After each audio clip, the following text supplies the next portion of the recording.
Christmas സന്ദേശത്തിൽ ഞാൻ ഇന്ന് നിങ്ങളുമായി പങ്കുവയ്ക്കാൻ ആഗ്രഹിക്കുന്നത് ക്രിസ്തുമസ് ചരിത്രമാണ്. ലോകത്തിന്റെ രക്ഷകനായ നമ്മുടെ ഉണ്ണി യേശു പിറന്ന ദിവസമാണ് ഡിസംബർ 25. എല്ലാ വർഷവും ഡിസംബർ 25 ക്രിസ്തുമസായി ആഘോഷിക്കുന്നത്. ബത്ലഹേമിലെ ഒരു കൊച്ചുകാലിത്തോടെത്തി മറിയത്തിനെയും ജോസഫിനെയും മകനായാണ് ഉണ്ണി യേശു ജനിച്ചത്. ദൈവം തന്റെ സ്വന്തം പുത്രനെയാണ് നമ്മുടെ രക്ഷയ്ക്കായി ഭൂമിയിലേക്ക് അയച്ചത്.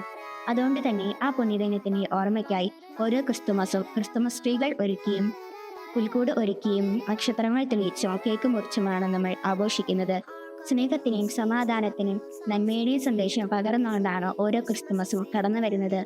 ഈ ക്രിസ്തുമസ് ദിനത്തിൽ സൗഹൃദമായി പുതുക്കുകയും കണ്ടെത്തുകയും ചെയ്യാം. എല്ലാവർക്കും എൻ്റെ ഹൃദയം നിറഞ്ഞ ക്രിസ്തുമസ് ആശംസകൾ നേരുന്നു.